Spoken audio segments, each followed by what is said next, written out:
हमारे साहब ये बताइए कि पॉलिटिक्स में से पॉलिटिशियंस को बाहर रखने के लिए कभी भैंस चोरी के केसेस, कभी ड्रग्स, कभी असला, कभी मर्डर के केसेस, ये कब तक चलता रहेगा? अच्छा डॉक्टर साहब, सबसे पहली बात तो ये है कि हमेशा ना कमज़ोर आदमी, मैं एक मिसाल दिया करता हूँ लोगों को अपने बचपन की, कि हमारे हम जहाँ रहते थे तो वहाँ स्पोर्ट्स ग्राउंड्स बहुत थी, यानी क्रिकेट की ग्राउंड भी थी, हॉकी की भी थी, फुटबॉल की भी थी और एथलेटिक का ट्रैक भी था। तो मुझे तो खेलना कुछ भी नहीं आता होता था, तो मुझे दौड़ने का शौक़ बड़ा था। तो अक्सर लोग मेरे से आगे, तो मैं कहता था यार इसको मोच आ जाए ताकि मैं आगे निकल जाऊँ। अच्छा, ये एक नेगेटिव मतलब कि माइंडसेट है। उसके लिए आपको वो लिखा होता है ना बस्सों के पीछे, मेहनत कर हसद ना कर। जो मैं शिकार हुआ हूँ जी, मैं पहले 302 के झूठे मुकदमे में आया, फिर 6 मेरे पे दहशतगर्दी के मुकदमात बने, फिर मेरे पे ये 9C का मुकदमा बना। मैं पॉलिटिकली जो मेरे अगेंस्ट बंदा इलेक्शन लड़ रहा था या लड़ता था इस शहर से, मैं नाम नहीं लूँगा, सबको पता चल जाएगा, लेकिन नाम लेना मुनासिब नहीं है, वो हमेशा मेरे से कुछ 70 हज़ार वोटों से आ रहा है। ये सारी अटैम्प्ट्स मौसूफ ने की और वही बददुआओं के सूरत में कि ये फलां हो जाए तो मैं इस तरह हो जाऊँ, लेकिन मेरी ज़हन से, मेरे दिलो दिमाग से, एक ज़ुबान से कभी किसी अपने पॉलिटिकल अपोनेंट के लिए बददुआ नहीं निकली, ना निकलेगी। मैं सर फेंका मुझे, और सर फेंकने के बाद जब मैं जीता था 2003 में पहली दफ़ा मैं जीता, सर फेंक के लोगों की खिदमत की। 2008 में तो शाबाशी मिल गया और फिर तो हमने जिसे कहते हैं कि तामीर व तरक्की के मीनार खड़े कर दिए रावलपिंडी के अंदर। मैंने सोचा ही नहीं कि मैंने 70 हज़ार वोटों से शेख रशीद को हराया है। मैंने उसकी तरफ देखा ही नहीं, मैंने पीछे मुड़ के नहीं देखा। ये रविश उस वक्त जन्म लेती है जब आपका पॉलिटिकल अपोनेंट जो है वो वीक पोजीशन पे होता है और वो कोशिश करता है कि मैं इन मुकदमात के ज़रिए, इन तरीक़ाकार के ज़रिए अपने अपोनेंट को दबा सकूँ। अच्छा, मुझ पर जो बीती, ये हमारा इस वक्त निज़ाम अदल जो है उसके लिए भी आपको पता है एक बहुत बड़ी, आप कह सकते हैं सबक भी कह सकते हैं, लेकिन आप मेरा एटीट्यूड देखिए डॉक्टर साहब। मुझे 25 साल कैद होती है, 10,000 के करीब गिने हुए लोग बाहर खड़े हैं, मुश्तिल हैं, और वो कोर्ट के अंदर भी मौजूद हैं, उनके इर्द गिर्द भी आपको पता है दफ़ा इंस्टॉलेशन भी मौजूद हैं, सिविल इंस्टॉलेशन भी मौजूद हैं, गाड़ियाँ भी मौजूद हैं।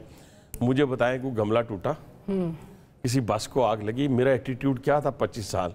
यहाँ तो 10-10 दिन सजा भुगत के लिए या पकड़े जाने के डर से, खौफ से लोग भाग जाते हैं, अपने घरों की तबाही करते हैं, अपने रिश्तेदारों के घरों की तबाही करते हैं, अपनी गाड़ियों की शीशे तोड़वाते हैं। मेरा एटीट्यूड यही था कि इस निज़ाम ने मुझे सज़ा दी है, यही निज़ाम मुझे रिलीफ देगा। अब ये तो नहीं हो सकता कि इस निज़ाम के आगे मैं, आपको पता था ये पहिया घूमेगा और किसी वक्त जो है मेरा उसकी वजह डॉक्टर साहब कि मुझे मेरा इनर सेटिस्फाई था ना, मुझे पता था कि यहाँ से मुझे रिस्पेक्टफुली, ग्रेसफुली यहाँ से जाना है।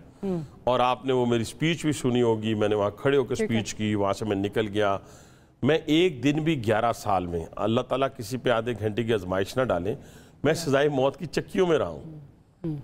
मेरे बच्चे भी थे, मेरे बुजुर्ग भी थे, मेरे भाई भी थे, मेरी वाइफ भी थी, सारा कुछ था, सारा कुछ मौजूद था। किसी को चीखते चलाते देखा, किसी को सड़कों पे खड़े होकर रोते देखा। कभी हनीफ अब्बासी के बारे में सुना हो कि उसने कहा हो जी मेरा सेल छोटा है, इसको बड़ा कर दो, मुझे वॉक करने के लिए मुझे फलां चीज़ दे दो, मुझे ये चीज़ें दे दो। नहीं, हमने तो नहीं कहा। हमने जेल की रोटियाँ खाई, हमें कैदी कपड़े पहनाए गए, हमें हथकड़ियाँ लगाई गई, फरमाइश पे हथकड़ियाँ लगाई गई। शायद हथकड़ियाँ लगाने वाले मुझे हथकड़ी नहीं लगाना चाहते थे। मुझे अडयाला जेल से उठा के अटक फरमाइश पे उस वक़्त के वज़ीर आज़म, ये बताना तो ज़रूरी है ना, उस वक़्त के वज़ीर आज़म की फरमाइश पर अडयाला से उठाकर मुझे अटक जेल के 6x6 के सेल में रखा गया। मेरी बच्ची जो डॉक्टर थी उसको इतना तंग किया गया कि उसको इस्तीफ़ा देना पड़ा, रिज़ाइन देना पड़ा। बेटियों से भी कोई बदला लेता है, और जिसने निकाला उसको उस वक़्त के वज़ीर आज़म ने अप्रिशिएट किया, यानी उसको शाबाश दी उस शख्स को। फिर मेरा बेटा, अकेला बेटा, एक जेल के बाहर खड़ा है, दूसरी जेल के बाहर खड़ा है, तीसरी जेल के बाहर खड़ा है। एक जेल से उठाते थे दूसरी जेल, दूसरी जेल से उठाते थे तीसरी जेल।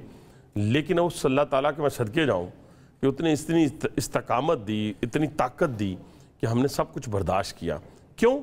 जैसे अभी आपने फरमाया कि मेरा ये था नुक्ता नज़र कि जिस दिन जजेस अपर कोर्ट के जजेस, जुडिशरी जो है वो मेरे केस को सुनेगी।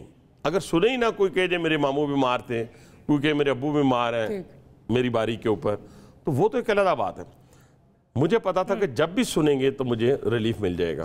اور اس وقت ایک جج صاحبہ نے سنا, ساتھ ان کے دوسرے جج صاحب تھے, مجھے ریلیف ملا, آج پھر ملا. لیکن اگر صرف اتنا ریلیف ملتا ڈاکٹر صاحبہ, صرف یہ لکھا جاتا کہ میں نے یہ کام نہیں کیا غلط, تو شاید میری تشفی نہ ہوتی. آج اس فیصلے کو آپ نے بھی پڑھا ہوگا, ماشاءاللہ پڑھی لکھی خاتون اینکر ہیں آپ اور بڑا تجربہ رکھتی ہیں. اس میں یہ جو لکھا ہے نا کہ پولیٹیکلی موٹیویٹڈ, پولیٹیکل وینڈیٹا اور فالس کیس اور ٹوسٹ کر کے یہ بنایا گیا. تو ڈان میں آج آپ نے پڑھا بھی ہوگا, پورا ایک آیا ہے. یہ ساری چیزیں نا مجھے عمر قید بھلا دیتی ہیں. ایک پولیٹیکل ورکر کا, پولیٹیکل ورکر جو ہے نا سر, وہ جیسے میاں محمد نواز شریف صاحب نے اپنی تقریر میں جب نام لیا اور بڑے کرب کے ساتھ نام لیا, غصے میں نہیں کرب کے ساتھ نام لیا, کہ بھی اس کو اندر کیا گیا اور اس کو صرف اندر نہیں کیا, بند نہیں کیا گیا, بلکہ اس کو سزائے موت کا پروگرام تھا. تو کہنے سے مراد یہ ہے کہ ایک پولیٹیکل ورکر کے لیے ایک تمغہ بن جاتا ہے. یہ جو آج کا فیصلہ ہے, لیکن میرے وہ جو 11-12 سال ہے نا, اس میں رکا نہیں. میں کہوں نا جی میرے کون لٹا کے دے گا, کون واپس لا کے دے گا. اور اس میں بھی آپ کی پارٹی نے بھی آپ کا بہت ساتھ دیا, بہت ساتھ دیا, میں سپورٹ کیا, بہت مہربانی. اور اس میں پھر حالانکہ میرے سے شہباز صاحب ناراض ہوتے ہیں اس یہ بات کرنے سے. پرسوں بھی وہ ایک جگہ میں نے بات کی تو انہوں نے فون کر کے مجھے کہا کہ بس کرنا یار, مہربانی کر. تو میں نے کہا کہ ٹل مائی ڈیتھ یہ ذکر جاری رہے گا کہ جس شخص نے اس دنیا کے اندر میرے بچوں کا ساتھ دیا. میں کئی دفعہ نا, میں 25 سال سن کے نہیں آتا, جب اس کا پیار اور اس کے یہ ساتھ مجھے یاد آتا ہے تو میری آنکھیں نم ہو جاتی ہیں. اس نے جس طریقے سے میرے بچوں کو دور دور تک, میں آپ کے واقعہ سناتا ہوں, دور دور تک میرے باہر آنے کے کوئی چانسز نہیں تھے, کوئی چانسز نہیں تھے. میرے بچوں نے جب اس شخص کو فون کیا تو اس نے کہا, میری وائف کو کہا, بہن یہ نیکسٹ ڈیٹ میں بھائی صاحب باہر آ رہے ہیں. میرے بیٹے کو کہا, بیٹا یہ نیکسٹ ڈیٹ میں باہر آ جائیں گے. میری بچیوں کو پھر جب انہوں نے کہا کہ ہم نے ملنا ہے, اس نے اسی وقت کہا بھی آ جائیں. لاہور گئے, لاہور یہاں پہ اسمبلی کے اندر جہاں جب وہ کہتے تھے, ایون یہاں تک نہیں, میرے لائرز کو فائنینشلی یا میری جیلوں کے اندر یا میرے مقدمات کا پیچھا اس شخص نے اس طرح کیا ہے جیسے اپنے بیٹے کا بھی نہیں کیا ہوگا. یہ میں دعوے کے ساتھ کہہ سکتا ہوں. بیٹے کا انہوں نے اپنے دوسرے بیٹے کے ذمہ ڈال دیا ہوگا, کسی لائر کے ذمہ ڈال دیا ہوگا, لیکن میرے حوالے سے تو میں نے اپنی آنکھوں سے کچھ ایسی چیزیں دیکھی ہیں اور کانوں سے ایسی سنی ہیں کہ اس نے کہا کہ میں اپنی چیز تو معاف کر سکتا ہوں, لیکن اگر اس شخص کے ساتھ یہ میں ڈاکٹر صاحب حلفاً کہتا ہوں کہ میں اس وقت بھی میں نے کہا یار یہ شخص کیا ہے, حنیف عباسی کے ساتھ زیادتی بتا. تو یہ چیزیں ایک پولیٹیکل ورکر کے لیے حوصلہ بڑھتی ہیں. اور میں کون تھا ڈاکٹر صاحب, میں نے کیا کیا تھا, میں نے اس شہر کو بنایا تھا نا, بڑے بڑے ہاسپٹلز بنائے, میں نے لوگوں کے لیے میٹرو دی. میری ماں بہن بیٹی سڑکوں پہ کھڑی ہوتی تھی, ہائی ایس سزوکیوں میں بیٹھا کرتی تھی.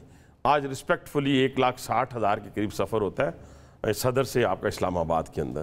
آپ کا Rawalpindi institute of cardiology, Rawalpindi institute of urology, صفائی. آج مجھے اپنا کیمرہ مین بھیجیں اس وقت, آج سنڈے ہے, میرے پنڈی میں آپ کو گاربیج نہیں ملے گا. ٹیکنیکل ٹریننگ انسٹیٹیوٹ, بچیوں کے اسکول, کالجز, کھیل کے میدان. میں تو یہ کام کر رہا تھا. میں نے تو کسی کی نہ بھینس چوری کی تھی, نہ کسی کا قتل کیا تھا.